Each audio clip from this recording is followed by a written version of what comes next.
ଯୁଗ ପରିବର୍ତ୍ତନର ସମୟ ଆରମ୍ଭ ହୋଇଗଲାଣି। ଏବେ ନିର୍ଣ୍ଣୟ ଆପଣଙ୍କ ହାତରେ। ଜୟ ଜଗନ୍ନାଥ। ଆଜିକାଲିର ପରିସ୍ଥିତିକୁ ଦେଖୁଛନ୍ତି ତ? ଆଜିକାଲି ଖବରମାନେ ବି ନିଶ୍ଚିତ ଭାବେ ଜାଣିଥିବେ, କାରଣ ବର୍ତ୍ତମାନ ସମସ୍ତଙ୍କ ହାତରେ ଗୋଟେ ଗୋଟେ ମୋବାଇଲ ଫୋନ। ତେବେ ଆପଣମାନେ ଠିକ୍ ଜାଣିପାରୁଥିବେ ଯେ ବର୍ତ୍ତମାନ ଯୁଗ ପରିବର୍ତ୍ତନର ସମୟ ଚାଲିଛି, ଆଉ ଖୁବ୍ ଶୀଘ୍ର ଏକ ନୂତନ ଯୁଗର ଆରମ୍ଭ ହେବାକୁ ଯାଉଛି।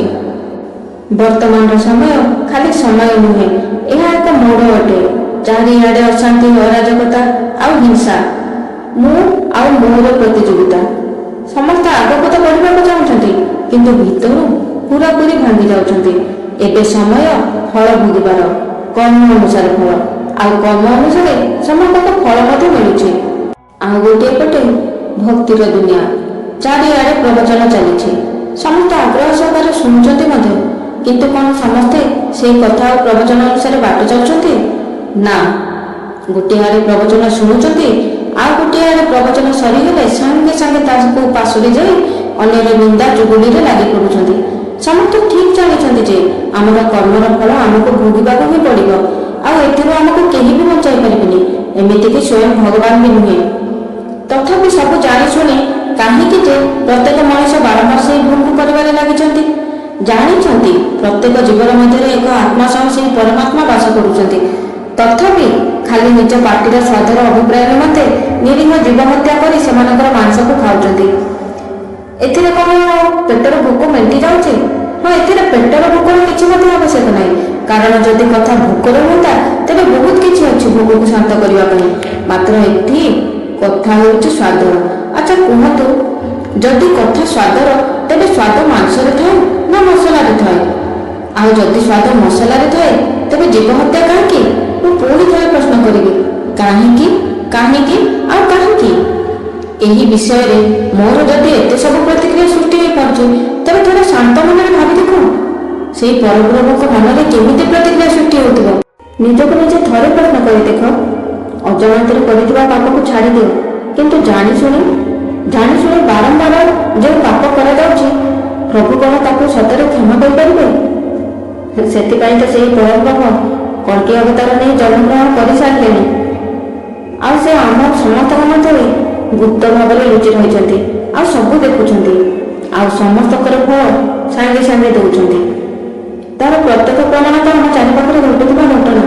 ଆପଣମାନେ କ'ଣ ଶୁଣୁନାହାନ୍ତି ଘଟଣା, ନା ଦେଖୁନାହାନ୍ତି? ପ୍ରତ୍ୟେକ ମଣିଷ ଅନ୍ୟର ନିନ୍ଦାରେ ସମୟ ବ୍ୟର୍ଥ କରିଚାଲୁଛି। ତା ଆଗରୁ ସେ ଥରେ ମଧ୍ୟ ଚିନ୍ତା କରୁନି ନିଜେ ସେ କ'ଣ ଠିକ୍, ନିଜ ଭିତରେ କ'ଣ କିଛି ମଧ୍ୟ ଖରାପ ନାହିଁ। ଯଦି ସେ ନିଜେ ଠିକ୍ ନୁହଁ, ତେବେ କାହିଁକି ପରର ନିନ୍ଦା? ପରର ନିନ୍ଦା କରିବା ପୂର୍ବରୁ ଥରେ ନିଜକୁ ଠିକ୍ କରି ଦେଖ, ଦେଖିବ ସବୁ ଠିକ୍ ହେଇଯିବ।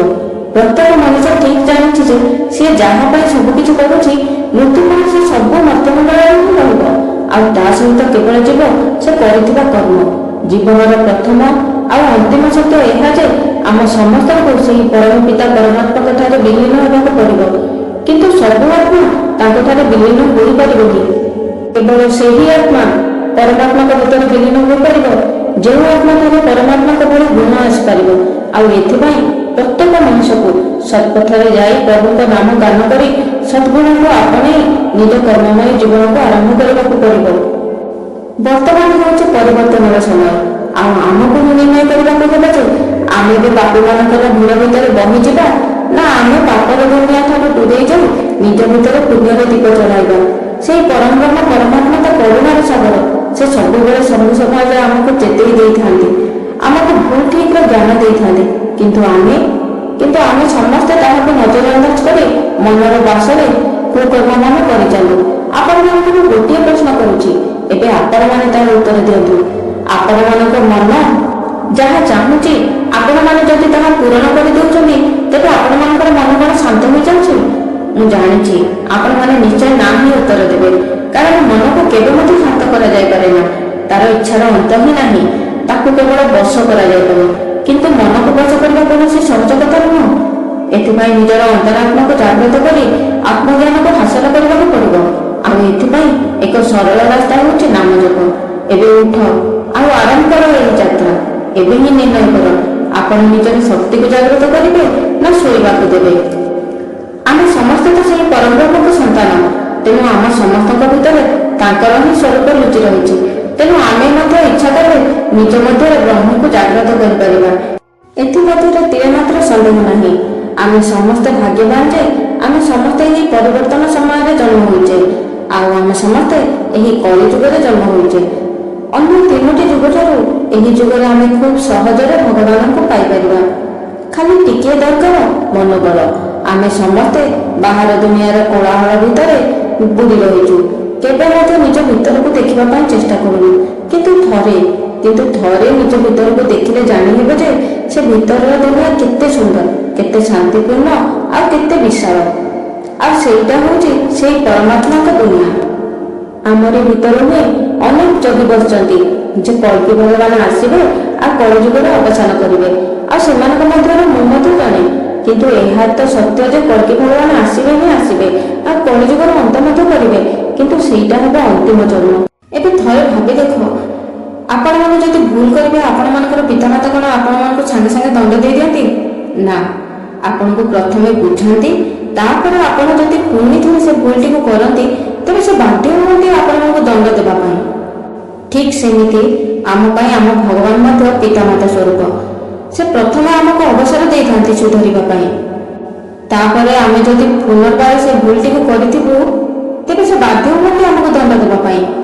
ସେ ଖାଲିରେ କାହାକୁ କେମିତି ଦଣ୍ଡ ଦିଅନ୍ତିନି, ସେ ସମସ୍ତଙ୍କୁ ସୁଧାରିବା ପାଇଁ ସମୟ ଦିଅନ୍ତି। କିନ୍ତୁ ଯଦି କେହି ନ ସୁଧରନ୍ତି ତେବେ ସେ କଳ୍କି ଭଗବାନ ତାଙ୍କ କର୍ମ କରିବା ପାଇଁ ପ୍ରସ୍ତୁତ ରହିଛନ୍ତି। ଏବେ ବିକଳ୍ପ ଆମରି ସାମ୍ନାରେ।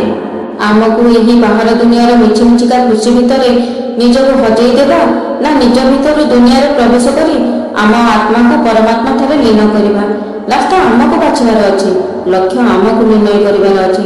ସେ ତ କ୍ଷମାର ସାଗର, ତାଙ୍କର ଦୟା ହେଲେ ସେ ଆମକୁ କ୍ଷମା କରିଦେବେ। ତାହେଲେ ଆପଣମାନେ ଉଠନ୍ତୁ ଆଉ ନିଜ ଭିତରକୁ ପ୍ରବେଶ କରିବାର ଯାତ୍ରାକୁ ଆରମ୍ଭ କରନ୍ତୁ।